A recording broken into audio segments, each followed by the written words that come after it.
আমি কাল চলে যাচ্ছি আরো। মানে? অস্ট্রেলিয়াতে। হুট করে ওকে। আসবা কবে? পার্মানেন্টলি যাচ্ছি। আমাদের পড়াশোনার জন্য আমরা ওখানে সেটেল হচ্ছি। ফান করতেছো না? হ্যাঁ, আমি ফান করতাম।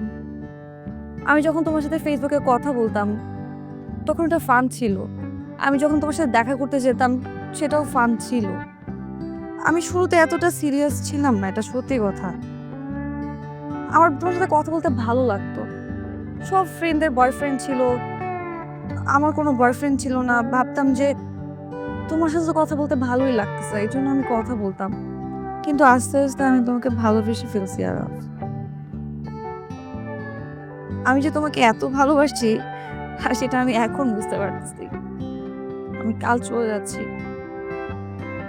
কিন্তু বিশ্বাস করো আরাফ, আমার আমার একদমই যেতে ইচ্ছে করতেছে না। কিন্তু আমি যে আমার বাসায় বলবো, ওই অবস্থানটাও নাই আমার। মামি কোনোভাবে মেনে নেবে না। আমার যেতে হবেই।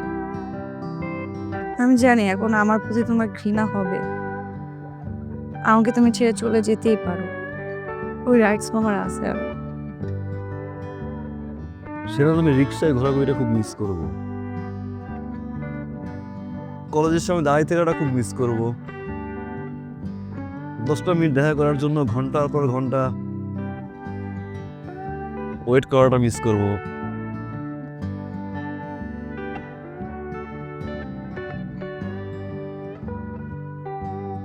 আমাদের হাতে আর সময় কতক্ষণ আছে? বেশিক্ষণ না। Can you please hug me for the last time?